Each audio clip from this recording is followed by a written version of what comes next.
Ben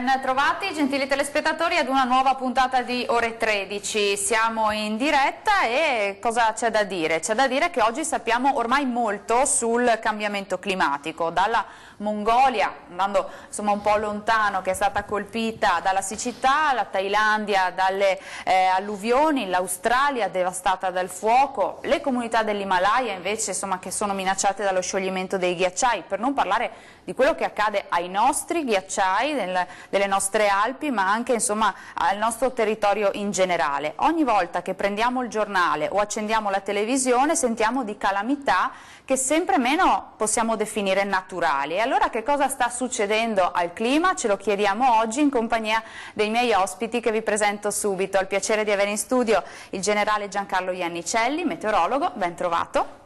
E il nostro geologo Giorgio Barro, ben trovato anche a lei. Buongiorno. Siamo in diretta, aspettiamo dunque le vostre telefonate 0422 1626 798 per intervenire in diretta. Parto da lei Iannicelli, intanto com'è questo avvio d'autunno, no?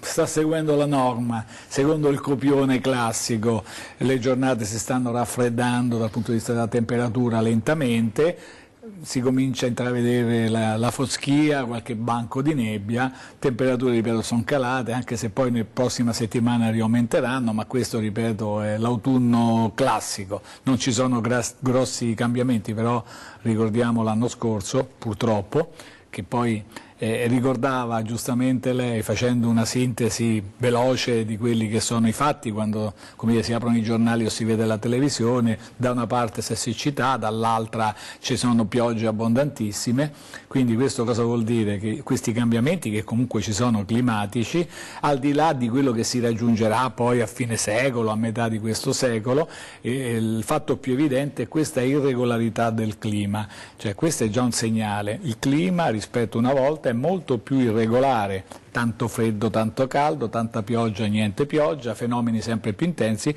ricordavamo quasi in questo periodo, purtroppo l'anno scorso, per la prima volta sulle nostre montagne, cose inconcepibili fino scientificamente se qualcuno parlava di un uragano alle nostre latitudini, insomma veniva cacciato e invece per la prima volta sulle Alpi, sulle nostre montagne, a fine ottobre abbiamo avuto un uragano e 16 milioni di alberi abbattuti, quindi ecco l'irregolarità, c'è questa irregolarità. Vaia, insomma era fine ottobre, insomma, era fine ottobre un anno fa e ha avuto dal punto di vista naturale fortunatamente, ma là dovremmo tornarci perché per la prima volta, è bene dirlo, si è come dire, avviato un sistema di protezione civile molto forte. Qui questo è un altro, dice che si può fare nel futuro per gli eventi catastrofici dovuti soprattutto naturalmente, quindi parlo soprattutto del tempo.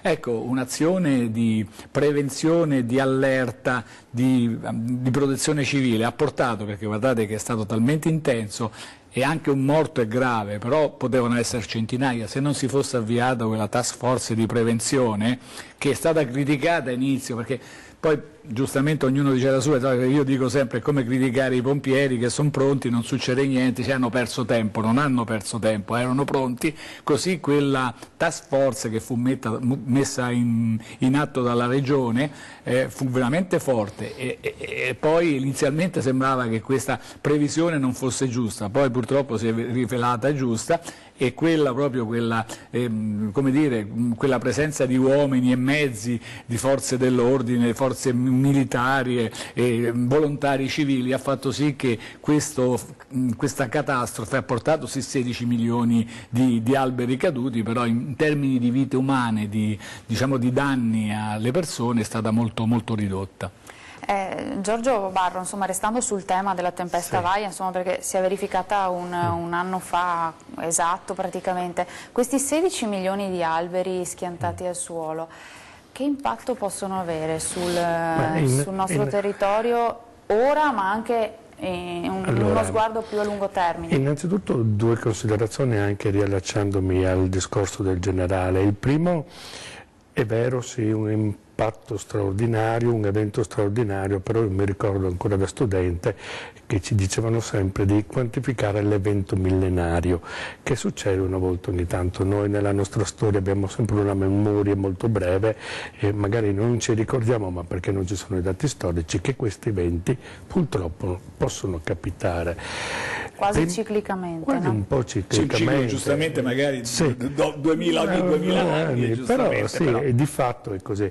Ed è vero soprattutto l'apporto che ha avuto la protezione civile in questo contesto qua. E ricordo che proprio la protezione civile è nata, sorta dall'ex ministro Zamberletti, in un evento storico catastrofico che era il terremoto del 76, perché per la prima volta nel nostro territorio si era impreparati davanti alle calamità, e ben venga che dopo tanti anni finalmente questa cosa ha funzionato bene, ha previsto un evento ed è riuscita a mettere in allarme, e quindi si sono salvate non certo gli alberi ma le vite umane, che sono la priorità importante di questo discorso.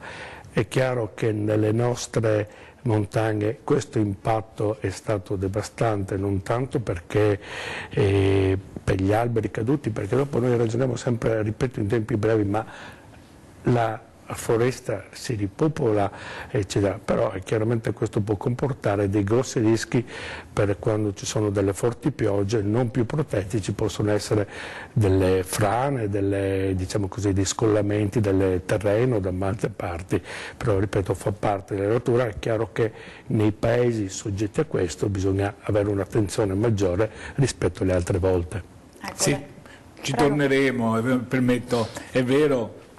La storia della Terra, milioni di anni, le glaciazioni, i scioglimenti si sono avuti non così velocemente, però devo dire, tornando un po' in termini insomma, più umani, che uragano, ho parlato non a caso di uragano, per dire che a memoria d'uomo una cosa così, a memoria d'uomo di più generazioni sulle Alpi, sulle nostre Alpi, non era mai successa così intensamente, ma tanto è vero che il fenomeno di vento così forte che ha causato poi questi problemi, che uragano, il termine inglese è hurricane, no?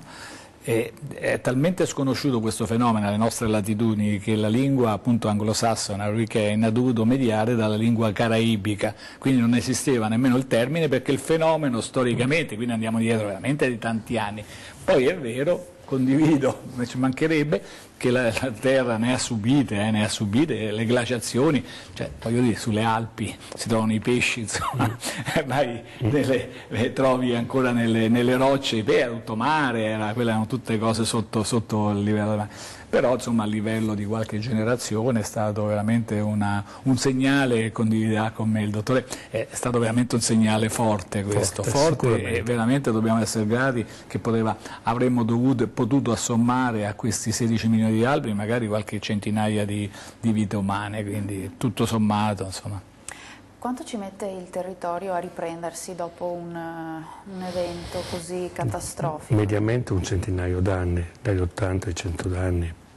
Alberi così secolari hanno bisogno di questo iter per riprendere, al di là che vengano piantumati, poi io sono più per una cosa naturale, non sarei proprio quello che adesso si rimette a ripiantare tutti gli alberi là, perché insomma la natura ha il suo ciclo, anche perché ho visto dove hanno fatto quelle robe lì, li vedi tutti regolari, sembra un po' una schifezza, devo dire, scusatemi il termine, no, è vero, però la natura sono creati da solo, le foreste sono nate da là. Se noi guardiamo certe volte una strada che viene abbandonata, nel giro di 10 anni la natura se la riprende subito, quindi ha una potenza e una meraviglia che noi molte volte non ci immaginiamo neanche. L'avessimo noi la sua forza nella vita saremmo molto più sereni. Sì.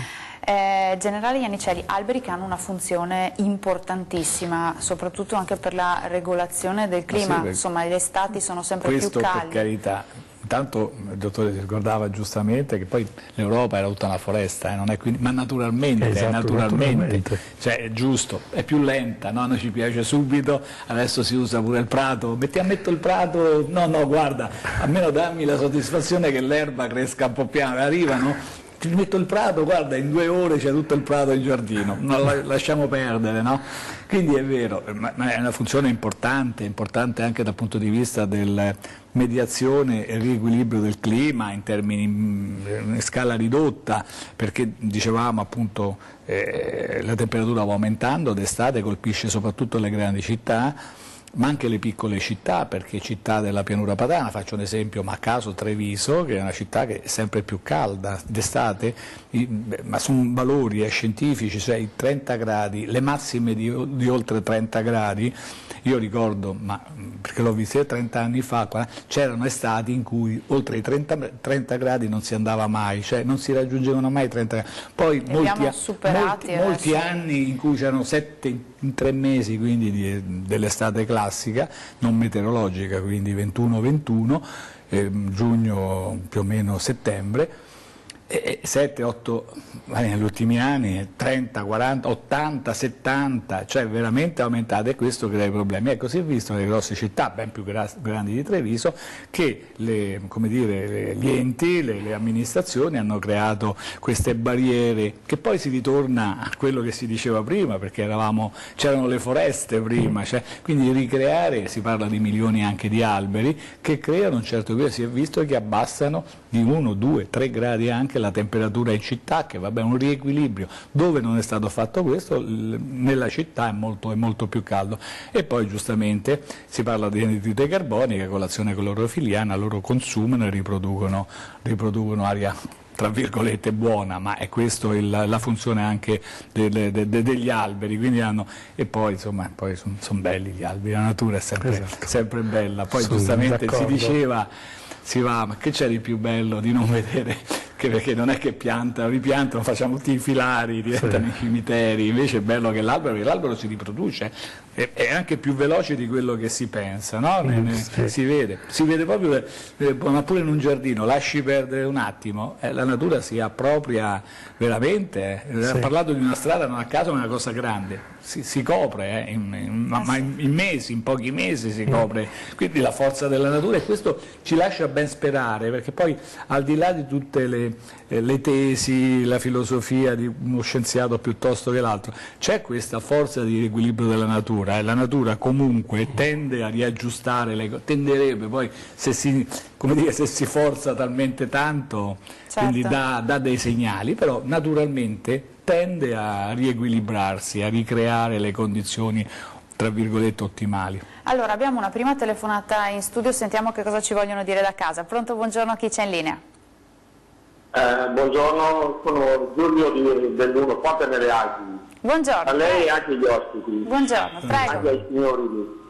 Sì, io è tanto che ci penso, io ho più di 70 anni, 71. Però queste cose non le ho mai viste prima cosa. Sì, qualcosa c'era, ma poco. Ma io vorrei chiedere ai due signori lì, come pensano loro che si possa rimediare a questi danni, cosa bisogna fare, perché io sento solo parlare, ma secondo me non si può fare niente, solo cose drastiche potrebbero essere, perché il clima, io vedo qui nella zona che abito io, è un disastro, è tutto fuori controllo. Allora, rivolgiamo, grazie Giulio, la sua domanda ai nostri ospiti. Che cosa si può fare intanto?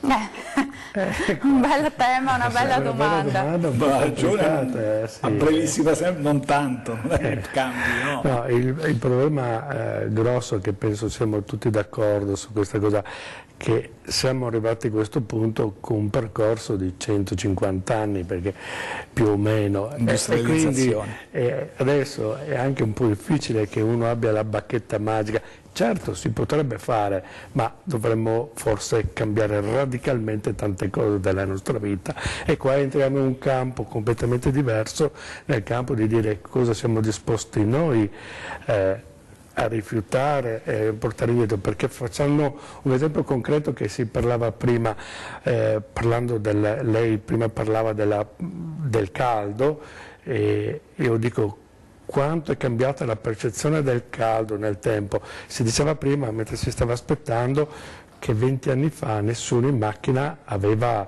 il condizionatore, tantomeno in casa, tantomeno nei negozi. Solo questo, quanto può aver cambiato, inciso nel nostro clima, nell'umidità, perché dopo il caldo dipende anche dalla percezione dell'umido. Come il freddo. Quindi questo caldo che noi tiriamo fuori va in atmosfera. È chiaro che allora siamo disposti a perdere dei nostri privilegi per tornare indietro?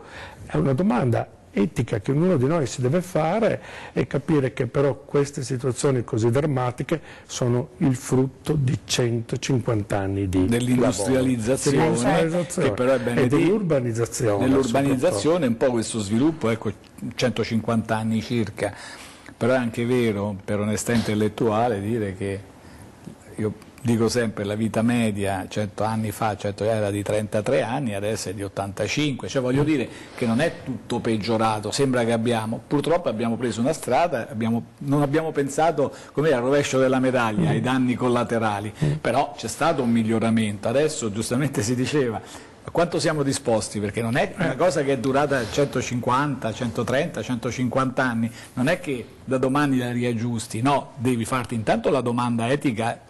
Cosa sono disposto a fare? Sono disposto a prendere, se no si può far poco. Si può fare come dicevo prima, ci si deve abituare per certi versi nei prossimi anni e prendere quei provvedimenti, il terremoto, cioè che si fa? Il terremoto non puoi fare niente fino adesso, magari poi domani si scoprirà, però cosa si fa? In Giappone c'è il terremoto, in California però hanno fatto le strutture che il terremoto fa poco e così dobbiamo fare quello che sono i mezzi di protezione, e allora le case progettate in un certo modo, dove le bombe d'acqua, perché ancora i sistemi di fognatura, di raccolta delle acque sono fatti su delle progettazioni, su dei parametri di 30 anni, 40 anni e il sistema si adegua ai nuovi parametri lentamente e quindi è chiaro che poi adesso io dico solo, ma dopo ci torniamo. Sì, no, perché insomma sembra di capire che il tema è essere più lungimiranti, no? Ci fermiamo per una prima breve pausa di pubblicità, tra poco.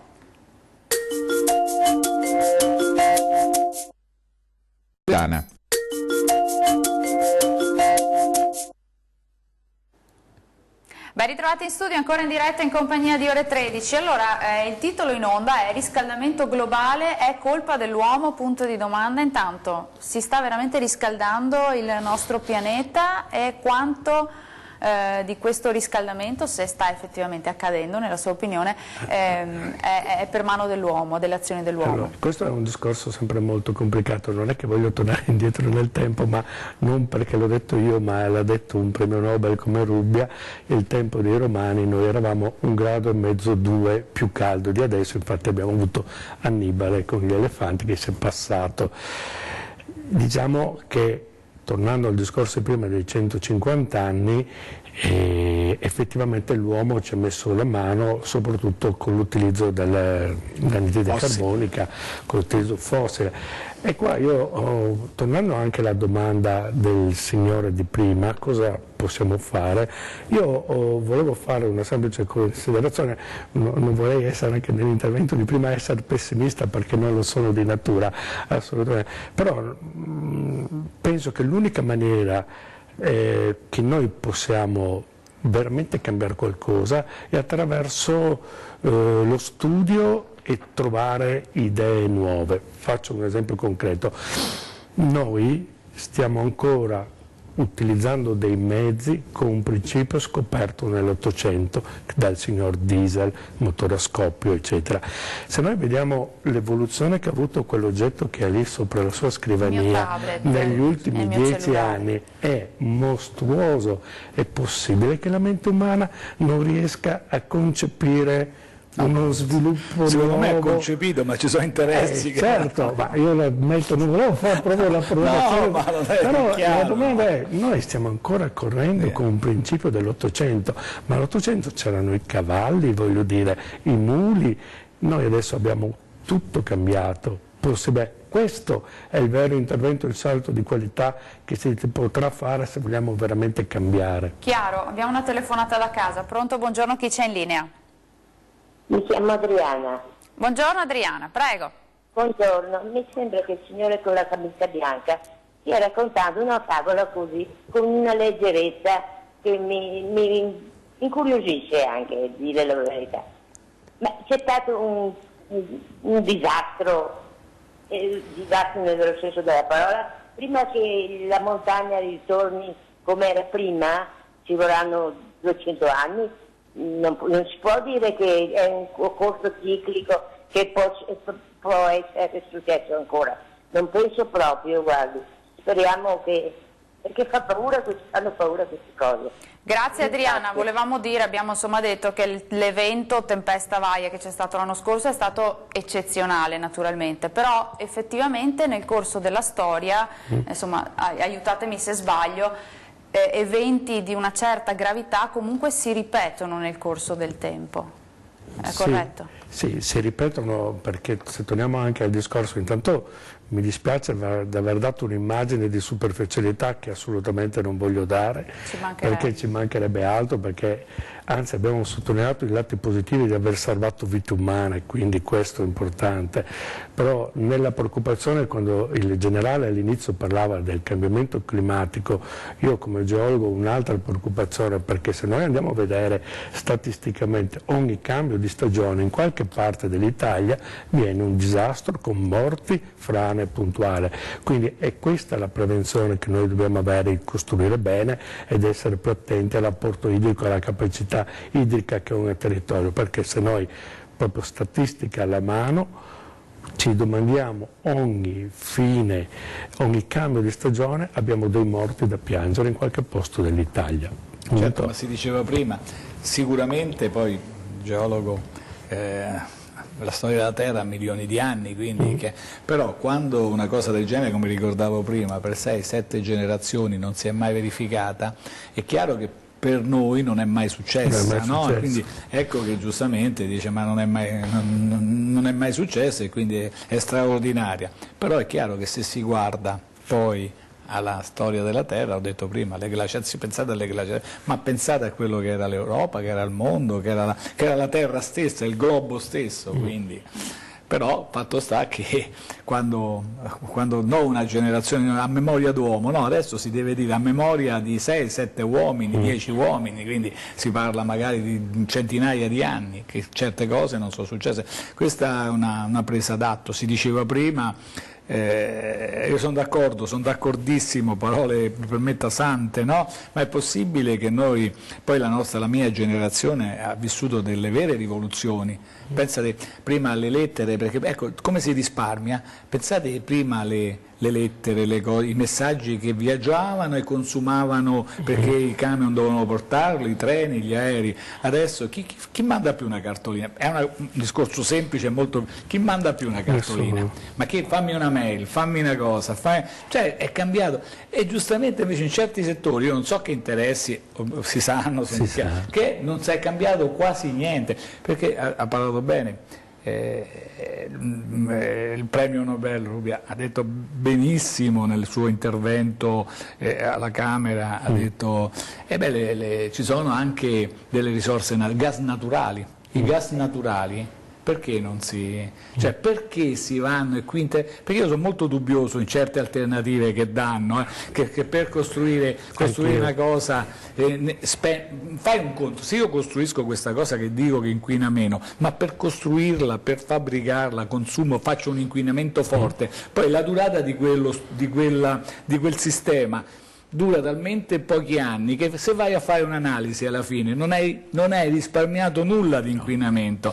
Quindi ecco che veramente c'è bisogno, che cosa bisogna fare? Di una rivoluzione, bisogna aprire veramente la mente, o meglio aprire gli interessi che ci sono e dire, annullare gli interessi e dire alternative ce ne sono, ma figuriamoci se l'uomo che dal niente è andato sulla Luna, perché ricordiamo è già ormai 50 anni fa, mezzo secolo fa. Senza computer. Senza computer, io sono partito, guarda, io ricordo, essendo un aviatore, ma I fratelli Wright in pochi anni siamo andati da questi che facevano biciclette, avevano un negozio di biciclette, quindi per dire, dalla bicicletta hanno iniziato, ma in pochi anni noi da persone che non potevano fare un saltino, alzarsi qualche millesimo di secondo, sono andati sulla Luna e noi non siamo riusciti ancora a dare un'alternativa. È un po'. Però mi sembra di capire, adesso diamo spazio alla telefonata, che insomma le alternative ci sono, bisogna chiedersi a cosa siamo disposti a rinunciare. Così e così via. Telefonata da casa, sentiamo che cosa ci vogliono dire. Pronto, buongiorno, chi c'è in linea? Salve, sono Antonio della provincia di Vicenza. Buongiorno Antonio, prego, ci dica. Salve, io volevo intervenire sulle alternative, no? Io ho fatto un impianto fotovoltaico abitativo perché ci credevo, però se dovevo consigliare a un amico dico di non farlo perché non ci sono queste convenienze, lo Stato mi fa pagare. Allora, faccio esempio, io ho fatto un impianto un po' più grande di quello che mi serviva, do all'Enel un bel po' di corrente durante il giorno, quella della notte me la fanno pagare a prezzo pieno, ma allora io dico a questo punto, dov'è che ho la convenienza? Quindi lei dice...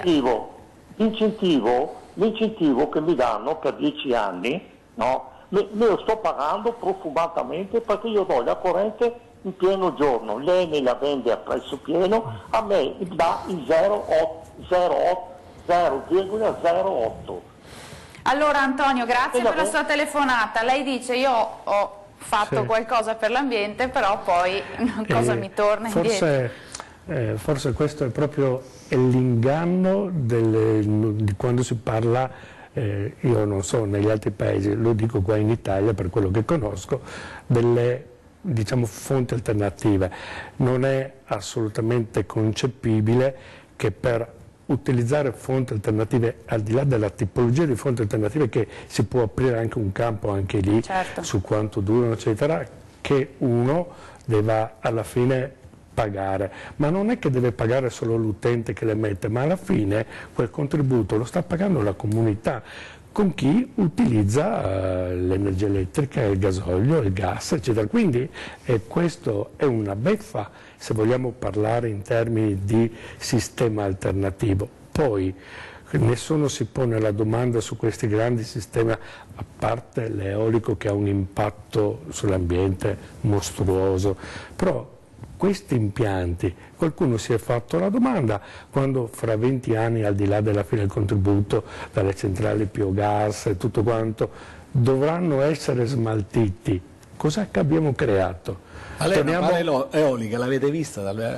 Alice l'ha vista? No, ma da vicino. No, ma insomma... è impressionante. A vederla. Voleva aggiungere qualcosa veloce, poi andiamo in pubblicità? No, ma condivido appieno, già c'è da dir poco. Allora, noi ci fermiamo per una breve pausa di pubblicità, torniamo tra pochissimo, restate con noi.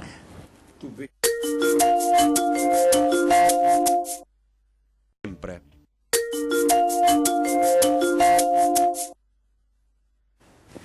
Bentrovati in studio ancora in diretta in compagnia di Ore 13. Io riparto da Giorgio Barro, no? Perché noi continuiamo a chiacchierare anche durante le pause pubblicitarie. Sì, puntare sulle fonti rinnovabili, quindi sul sfruttare la potenza del vento, il sole, però se effettivamente poi un domani, non si saprà quando, per smaltire questi sistemi, qual è? Come si esce da questo inghippo? È questo un grosso problema, che è il problema di partenza, perché ok, non solo per me è uno sbaglio dare gli incentivi, perché una cosa che deve funzionare, se è alternativa, deve essere alternativa totalmente, nel senso non perché sia sbagliato l'incentivo, ma se l'incentivo poi viene pagato da chi utilizza i mezzi tradizionali, alla fine non va tanto bene.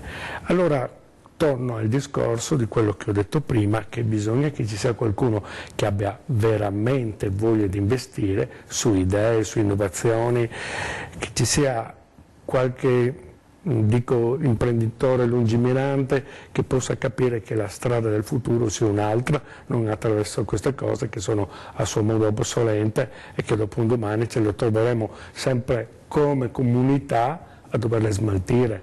Certo. Telefonata da casa, pronto, buongiorno, chi c'è in linea?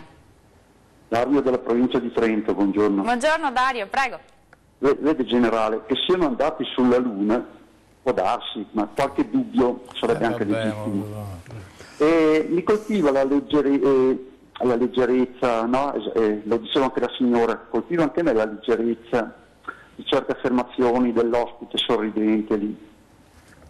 E è vero che ci saranno anche cicliche questi, però la ciclicità su tempi abbastanza lunghi, non ogni 2 o 3 mesi. Allora io mi chiedo, perché l'ospite sembra di vedere l'orchestra del Titanic quando la nave affonda. Non no, però Dario non fraintenda, no Dario, no, però mi scusi, non fraintenda, non stiamo parlando di tragedie come quelle che sono accadute con una leggerezza, sorridendo, stiamo discutendo, stiamo cercando di informare anche, no, su quello che è stato, quello che può causare, non c'è, le assicuro insomma, che non c'è nessuna superficialità insomma, nell'argomento. Allora cosa fare? Dare per scontato che l'evoluzione tecnologica porti automaticamente alla soluzione è infondato, non ci sono basi. Allora però si dovrebbe sapere cosa non fare. Cioè portare merci da un capo all'altro del mondo per pura speculazione, con tutto quello che comporta in termini di consumo di carburanti, quella è una cosa della quale si potrebbe tranquillamente fare a meno. Da tutte queste plastiche, tutti questi materiali sintetici con i quali tutto è fatto di plastica, di queste cose se ne potrebbe fare a meno. Infatti Dario, e la ringrazio, insomma, il tema insomma, che abbiamo detto poco fa è le soluzioni ci sarebbero, bisogna capire a cosa siamo disposti a rinunciare davvero. No? Dottore, è una questione etica. Tu certe cose, vuoi la frutta esotica, per fare un esempio volgare, frutta esotica al supermercato, non la compri e vedrai che non arriva più, ma se la compri allora ognuno di noi deve fare certe scelte. Poi mi ha fatto un accenno alla Luna, è una battuta questa che mi piace, perché dice sì è vero, è stato tutto inventato sulla Luna, il regista ha detto sì ma costava talmente tanto che poi siamo dovuti andare a fare la scenografia, talmente difficile che siamo dovuti andare a fare sulla Luna, ma era tutta una scena, però siamo dovuti andare a fare sulla Luna tutta la scenografia, è una battuta, voglio dire. Vuole rispondere? Sì, no, semplicemente allora io non penso che una persona che sorride sia sinonimo di superficialità, perché la persona prima forse non ha sentito bene tutto quello che ho detto, perché ho parlato dopo che ogni cambio di stagione vi abbiamo dei morti. Quindi non è che abbiamo parlato del Vaia con leggerezza, abbiamo parlato anche che abbiamo salvato con la protezione civile molte vite umane.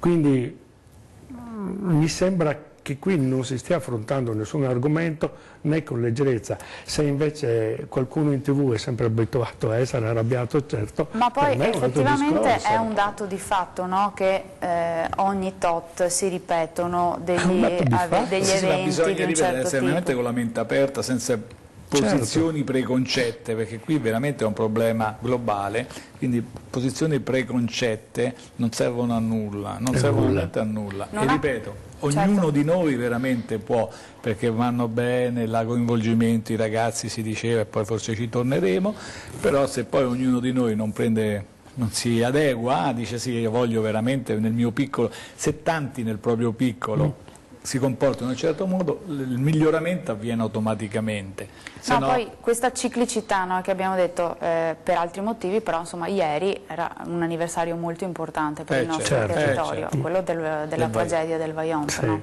Sì, ma lì insomma un po'. Sì, chiaramente insomma è stata di altra natura, con delle responsabilità naturalmente. penali, ben più che penali, veramente umane. Veramente è stata una tragedia veramente che sconvolge ancora, ha sconvolto intere generazioni, per tanti morti colpiti così è stata veramente... Ed è una ferita ancora aperta. Questa è veramente uno dei drammi, delle ferite più grandi che abbiamo nella nostra storia italiana. Noi italiani siamo abituati a grandi tragedie, dei terremoti, a Piazza Bologna, a tante cose brutte, tipiche di noi italiani, però questa tragedia è proprio quella che è una ferita aperta. perché proprio si è visto come non si è tenuto assolutamente conto della dignità umana della gente, si è messo davanti in quello che era un momento di boom economico, di progresso, perché alla fine era il momento dal 56 al 63 in cui stava ripartendo l'Italia, e con questa idea di ripartire la SAD aveva fatto Marghera un po' prima, aveva sviluppato tutta una serie di cose, si era pensato di andare avanti, avanti, avanti sempre fino a quello che ormai tutti sapevano e che è stata l'immane tragedia. E questo si poteva evitare. E questo è il pericolo. Giustamente vivendo un momento di sviluppo c'era bisogno, tutti vivendo su questo, attenzione, quindi si sono inserite proprio delle posizioni così disinvolte, pericolose, che hanno provocato questo fatto tragico.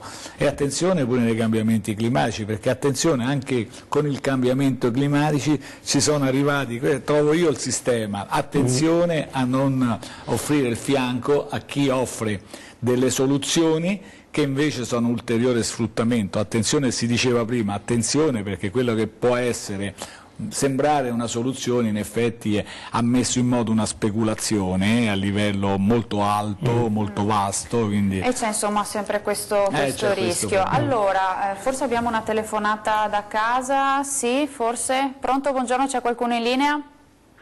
Sì, buongiorno, mi chiamo Vladimiro e chiamo da Rovigo. Buongiorno. Volevo fare una domanda ai suoi due ospiti. Intanto volevo premettere una cosa, che inquinamento e riscaldamento globale sono due cose diversissime, non hanno nulla a che fare forse tra loro. Io volevo chiedere una cosa, ascoltando i suoi due ospiti, ma anche altre persone, come dire, del ramo, diciamo così, nostre, ascoltati in altre trasmissioni, sembra di capire che l'attività umana, più che creare il riscaldamento globale, lo va a velocizzare, oppure può aumentarlo minimamente. La mia domanda è questa qua. Adottare comportamenti come dire, giusti, più naturali, va a evitare la velocizzazione del riscaldamento globale, ma questo comunque alla fine come effetto naturale rimane. Cioè, magari, ecco, per dire una battuta, la Groenlandia tornerebbe ad essere Groenlandia 200 anni più tardi, ma comunque si arriverebbe ugualmente. E voglio dire, attualmente l'umanità, nelle sue conoscenze scientifiche che cominciano a essere non da poco, ma ha qualche possibilità per fare l'inverso, cioè per andare a limitare il riscaldamento globale? Grazie della risposta, buongiorno. Grazie. Insomma, mi sembra di capire che il nostro telespettatore dica: se noi da domani adottassimo tutte le migliori pratiche, azioni, insomma, non è retrattivo, cioè nessuno ci restituisce quello che è stato perso finora. Ma infatti ho detto cose che abbiamo detto, abbiamo affermato e affermiamo in continuazione. Si è velocizzato, si diceva, si è partito dal che i cambiamenti ci sono sempre stati, ma così veloci non si erano mai verificati, almeno perché che una generazione riuscisse a vedere delle variazioni così forti, così evidenti, questo è vero, cioè un po' una storiella, ma mi pare che il dottore che si risolvere, si può attenuare, si può fermare, si può prendere provvedimenti, come dire, metto un ombrello più grande, però non è che si cambia nulla, però si deve creare, noi stiamo facendo per le future generazioni, creando questa sensibilizzazione che non c'era, perché nessuno pensa che l'atmosfera, si pensa che sia una cosa infinita, e nelle poesie l'atmosfera è infinita, accetta tutto, no? Giustamente un divulgatore scientifico, che Pierangela, diceva che se la Terra fosse ridotta a 1 metro, per dire la palla a 1 metro, l'atmosfera dovrebbe prevista la vita a 1 millimetro, quindi in questo millimetro si ha la vita, quindi attenzione, nulla è infinito, la poesia lasciamola stare, bisogna stare attenti, creare sensibilizzazione, e questo giustamente poi porterà benefici molto lentamente. Il resto sono chiacchiere, sono cose politiche, in mano alla politica, allora si fanno convegni, congressi, su quello si fanno le lotte, però poi i risultati... insomma, c'è anche qualche risvolto, insomma, un po' così. Giorgio Barro, insomma, nessuno ci ci può restituire quello che abbiamo perso e stiamo perdendo. Stiamo vedendo in queste settimane il Monte Bianco, insomma, con quel ghiacciaio che crolla giù, la Marmolada che è, insomma, ha il ghiacciaio più esteso di tutte le Dolomiti, anche qui la situazione è un po' critica. Sì, questo è un altro argomento un po' complesso, perché sicuramente il generale è molto più esperto di me in questo campo, però un dato oggettivo è che i più grandi mutamenti climatici vengono sempre per l'inclinazione dell'asse terrestre, quindi le glaciazioni. L'ultima è venuta circa nel Medioevo, una leggera glaciazione. Allora la domanda, che forse è difficile rispondere, questa riduzione dei ghiacciai è dovuta all'intervento dell'uomo, alla urbanizzazione, al fatto stesso che forse una volta questi ghiacciai non erano percorsi, adesso sono anche molto urbanizzati come persone. Ho letto, mi sembra, la settimana scorsa un articolo da qualche parte che mostrava com'era diventata una discarica. Sull'Himalaya sta corrente di persone, migliaia di persone che in processione. Fino a qualche anno fa l'Himalaya era un privilegio di pochi. Grappa ci sono delle discariche. Allora mi dico, forse questo intervento dell'uomo sicuramente lo fa, ma è estremamente difficile. Io anche al signore di prima ho una visione un po' pessimista, perché effettivamente la vedo estremamente difficile che noi torniamo indietro. A noi abbiamo sempre bisogno del trauma per cambiare, e solo se avremo un grosso trauma riusciremo veramente a fare qualcosa di cambiamento drastico nelle cose. Generale, vuole aggiungere qualcosa sulle nostre montagne? Sì, le montagne, questo è un dato di fatto, che i ghiacciai si stanno sciogliendo, la temperatura è un dato di fatto, almeno da quando ci sono le misurazioni, che è andato aumentando. Poi si fa il discorso, però giustamente il geologo non può guardare, accettare, diversi, sì. non può guardare, accettare la forma ma è giusto chiaro, pure, sì. Non sono l'uomo, sono il geologo, quindi io devo vedere. Studi sono stati fatti nei carotaggi che facciamo anche come aeronautica militare in zone in Antartide, proprio per studiare. Si è visto, i cambiamenti ci sono stati scioglimenti. D'altronde quando si trova una persona per la strada, che poi è sempre, bisogna stare a sentire con attenzione, dice: ma guarda, se trovate un signore che camminava lì, poi si sciolgono i ghiacciai e si ritrova, vuol dire che quando è andato lì il ghiacciaio non c'era, no? Si è ghiacciato dopo, quindi vuol dire che in un periodo, magari 1000 anni fa, c'è stato un aumento, una diminuzione della temperatura e ha portato all'allargarsi al ghiacciaio. In questo momento, ma io insisto ancora una volta sulla velocità, e qui l'uomo sicuramente con tante azioni, l'industrializzazione in primis, che è quello che ha comportato il benessere, l'azione, la presenza sulla montagna, era sconvolgente. Sull'Himalaya hanno fatto una foto, non c'era un fotomontaggio, c'era una processione di centinaia di persone che andavano verso l'Himalaya, cioè quelle sono zone e producono rifiuti, l'impatto organico del nostro riscaldamento. L'aumento della temperatura è stata anche l'urbanizzazione, sistemi di riscaldamento. Si diceva prima, parlava di climatizzazione di freddo, ma parliamo di caldo. Ma chi ce l'aveva una volta, ma l'altro ieri, riscaldamenti in casa? Adesso le città, perché la nebbia è diminuita? Tutti, un senso comune, dice: la nebbia di una volta non c'erano più, vi ricordate? Ma io non parlo di 100 anni fa, giustamente al geologo, di 1000 anni fa, di 40 anni fa, qui a Treviso c'era periodi di 20 giorni, non si andava in volo per 20 giorni perché c'era nebbia, ma nebbia che io mi sono perso 2 o 3 volte in pista, su una pista dell'aeroporto, ti perdevi, non sapevi dove andare. Proprio ti perdevi. Non si verifica più ormai questo. Ma perché? Perché la nebbia, il fenomeno della nebbia è legata al freddo, alla condensazione dell'aria sospesa, delle goccioline d'acqua, ma se la temperatura aumenta si allontana la condensazione, e quindi questo riscaldamento, che è dovuto, ripeto, anche allo sviluppo delle città, delle industrie e così, ha portato a questo cambiamento. Quindi noi stiamo stiamo velocizzando un processo che pur nella storia della Terra si è verificato. Ripeto. Allora, la pubblicità incombe, noi ci torniamo tra pochissimo per l'ultima pausa di pubblicità, tra poco.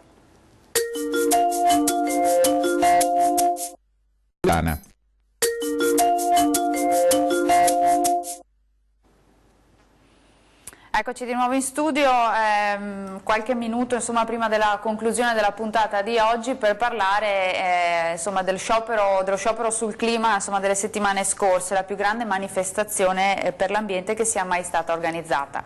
Di buono chiaramente c'è che insomma, sia sensibilizzata tanti giovani, l'opinione certo pubblica. Che poi bisogna ascoltare tutto, anche il mondo scientifico. So che il mondo scientifico è freddo, non sa parlare soprattutto ai giovani, questo è un problema. Quindi ascolterei, però se è coinvolgimento dei giovani, che questo metta in moto però poi un comportamento, si diceva del singolo, dei giovani, che poi non voglio essere usare luoghi comuni, che se però si fa la lotta a cambiare il telefonino ogni 6 mesi, ogni 5 mesi, perché c'ha un'app in più e quant'altro, quello costa inquinamento, costa anche quello cambiamento climatico. Quindi bisognerebbe che quei ragazzi che sono scesi in piazza per protestare per il clima, poi si tenessero il telefono. No, ma no, il telefono, ho detto per il telefono, perché mai scarpe, perché tutti quanti noi, ogni cosa che si produce ha un consumo di energia e un uso delle plastiche e di quant'altro. D'accordo su questo? Allora sono assolutamente d'accordo sul fatto che finalmente i giovani sono tornati a impegnarsi con degli argomenti importanti. Dopo, al di là che i giovani possono venire utilizzati o meno, a me dispiace quello che c'è stato dopo. Noi in Italia siamo sempre il paese del copia e bartali, nel senso che chi era a favore, chi era contro. Abbiamo avuto tanta gente che si è preoccupata a criticare anche questa Greta e chi era a favore, a giustificare, ma io dico che ci dovrebbe essere anche un po' più di leggerezza in tutto quanto, non essere sempre schierati pro o contro. Prendiamo come tutte le cose un lato buono della cosa e cerchiamo di crescere da lì. In 10 secondi il tempo per il weekend, visto che quasi ci siamo. Buono, ecco, diamo pure le previsioni, sì, il tempo buono, siamo tempo buono di ottobre, quasi novembre, quindi un po' le foschie, la velatura del cielo, temperature però che ricrescono, quindi potremo raggiungere anche i 20 gradi, che non sono pochi. Quindi un bel weekend d'autunno da passare nel migliore dei modi. Un weekend d'autunno, insomma, in linea con il periodo. Siamo in chiusura, io ringrazio il generale Giancarlo Iannicelli e il nostro geologo Giorgio Barro di essere stati con noi a ore 13. Grazie anche a voi di averci seguito da casa e io vi do appuntamento dunque alla prossima puntata di Ore 13. Grazie per l'attenzione, arrivederci.